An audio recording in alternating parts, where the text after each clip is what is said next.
DNA analysis, once limited, played a central role in finally identifying a suspect. Cell phone tower mapping, digital forensics, and even discarded trash became powerful tools. The Gilgo case showed how technology could unmask a killer who had hidden in plain sight for years. The case also transformed how the public engages with true crime. Podcasts, YouTube documentaries, and online forums turned the Gilgo murders into a global conversation. Amateur sleuths pored over timelines, maps, and police files, sometimes uncovering connections that professional investigators later confirmed. Gilgo demonstrated the new reality: crime is no longer analyzed only in courtrooms, it is dissected in living rooms around the world. But perhaps the most important legacy is human.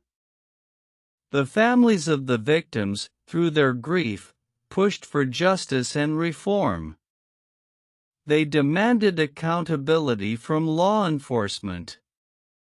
They ensured their loved ones' names were remembered.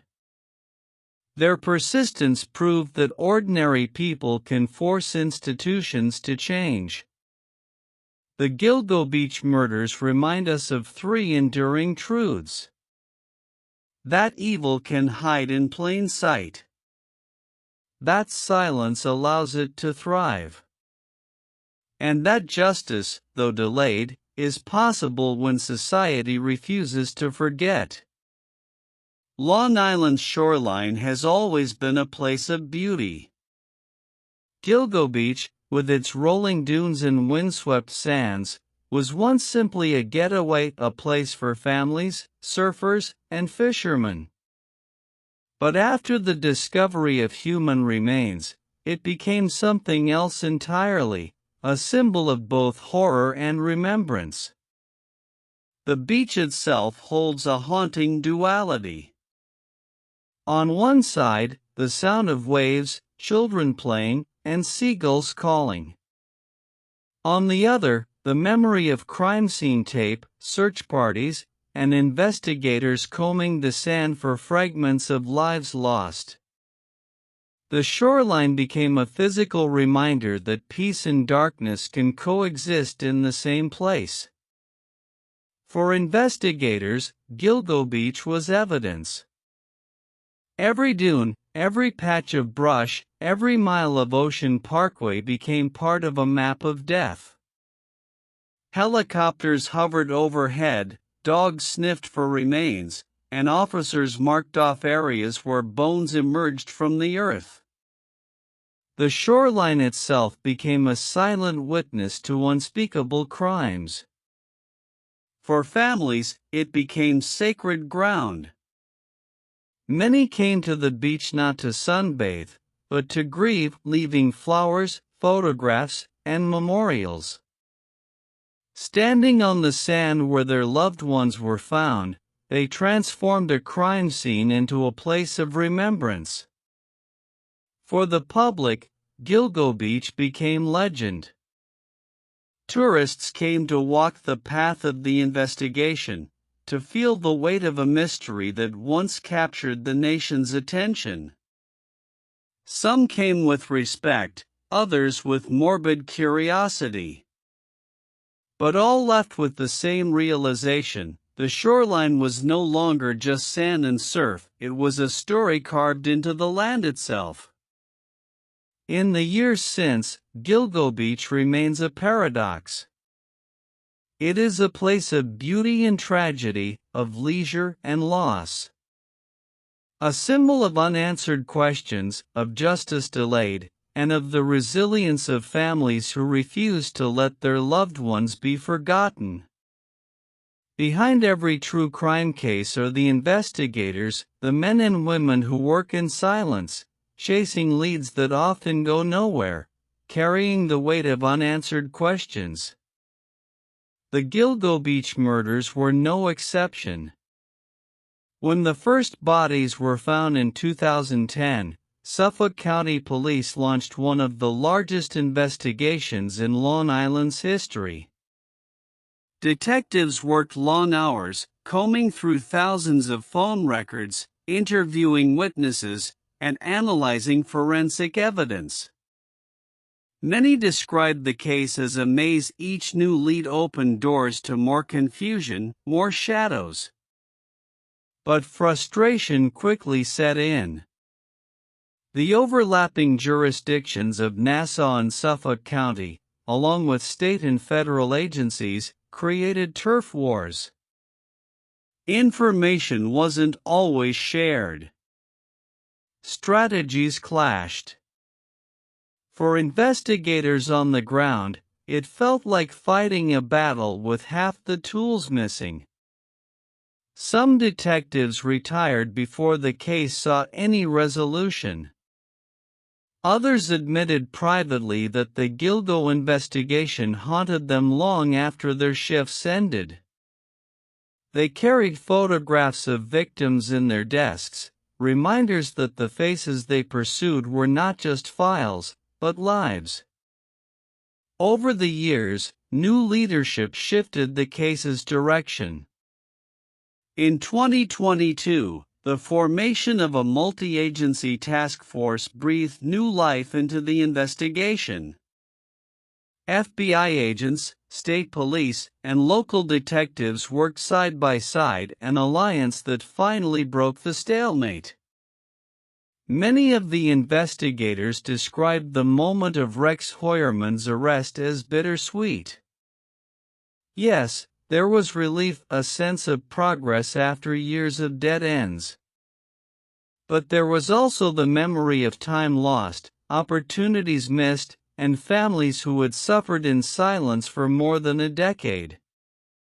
The Gilgo Beach case became more than just an assignment. It was a test of endurance, a lesson in humility, and a reminder that justice is not swift. For the investigators who pursued it, the case was both their greatest challenge and their greatest burden. The Gilgo Beach murders were not just a test of police work, they were also entangled in politics, power struggles, and scandal.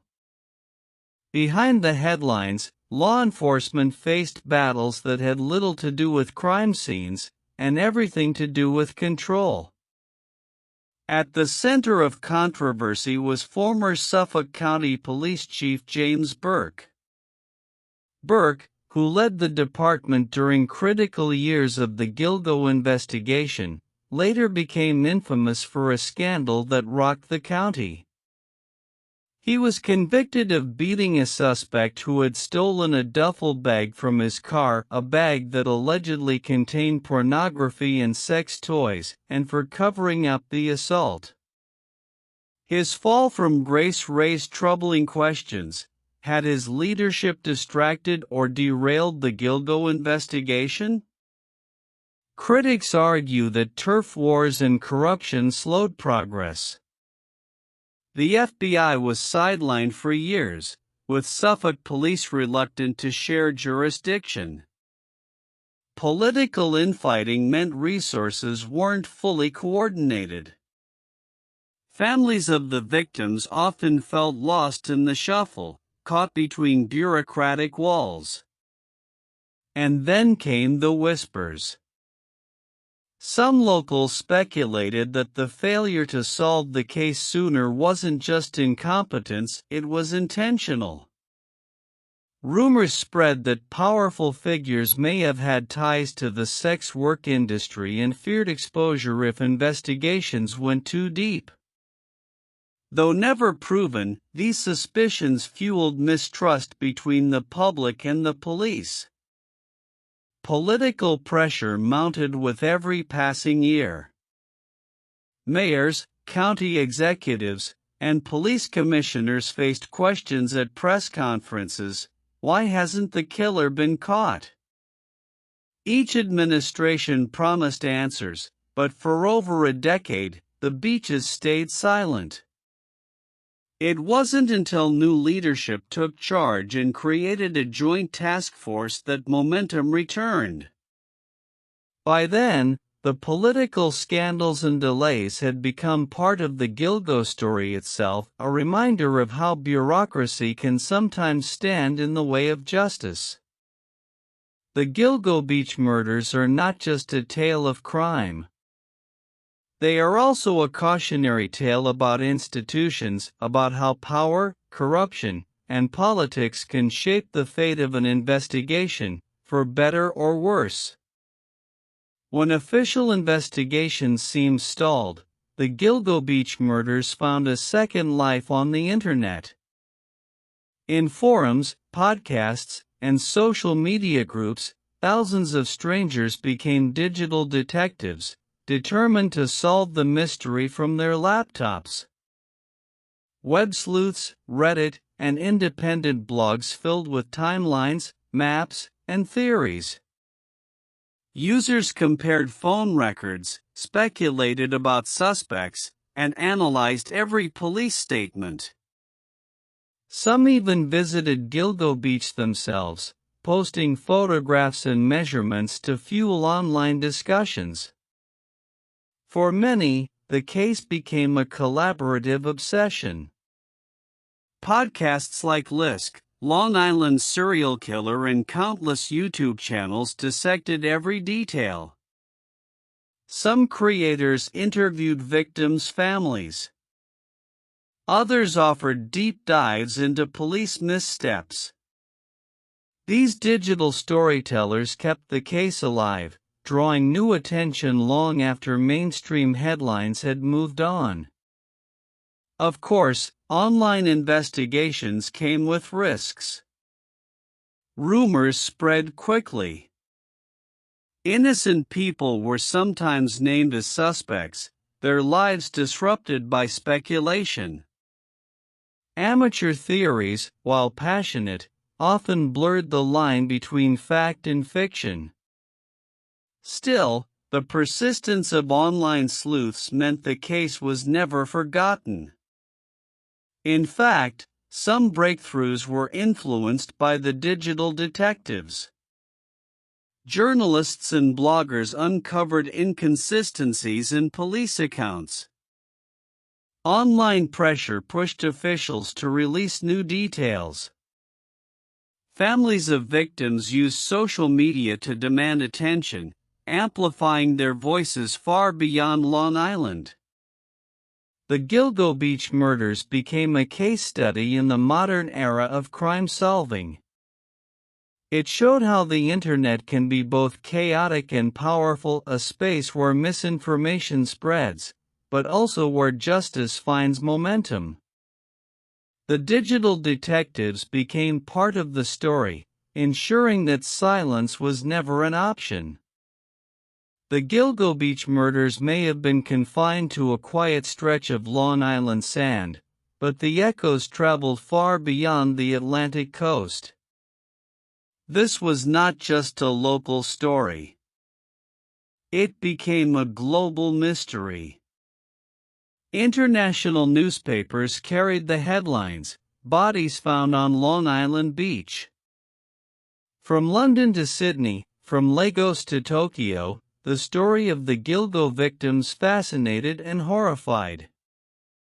Audiences around the world followed each new development, drawn in by the chilling combination of mystery, scandal, and tragedy. True crime fans across continents created podcasts and YouTube channels, translating the story for their own audiences.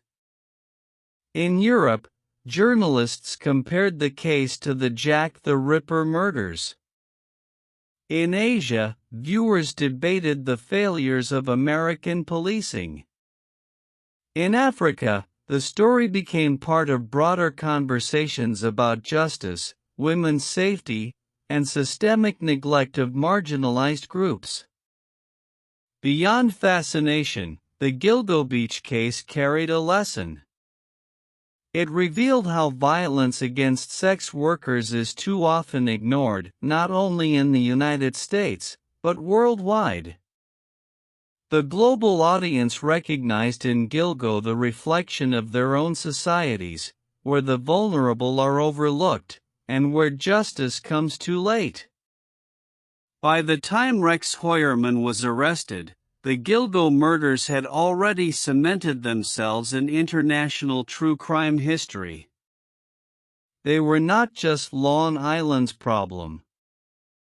They were a haunting symbol of power, corruption, and the long shadow cast by unanswered violence. The Gilgo Beach murders are more than a true crime story. They are a symbol of lives cut short, of families left behind, of a community haunted, and of a justice system tested in ways no one imagined. For the victims' families, the case is personal. Each name, Shannon Gilbert, Megan Waterman, Maureen Brainerd Barnes, Amber Lynn Costello, and the others, represents a daughter, a sister, a mother, a friend. Their stories remind us that behind every headline are real people whose lives mattered. For law enforcement, the Gilgo case became a lesson in humility. It showed how corruption, bureaucracy, and missteps can derail justice. But it also demonstrated the power of persistence, cooperation, and modern forensic science, the tools that eventually led to Rex Heuermann's arrest. For the world, the Gilgo murders stand as a cautionary tale. They raise questions about whose lives are valued, whose voices are heard, and how easily society can look away from those living at its margins. The victims were often ignored in life. Their deaths forced the world to pay attention. And for true crime history, the case is already legendary. The Long Island serial killer has become a dark chapter in the annals of criminal mystery, joining names like Zodiac, BTK, and Jack the Ripper. It is a reminder that even in the modern age, monsters can hide in plain sight. As the trial of Rex Heuermann moves forward, the story of Gilgo is still being written. But whether or not every question is answered, one thing is certain: the victims will not be forgotten. Their lives, their families, and their memory endure. The waves of Gilgo Beach continue to wash over the sands where secrets once lay buried. But now, the silence carries voices of justice, voices of memory, and voices that will echo long after the case is closed. This is the legacy of Gilgo. Thank you so much for watching.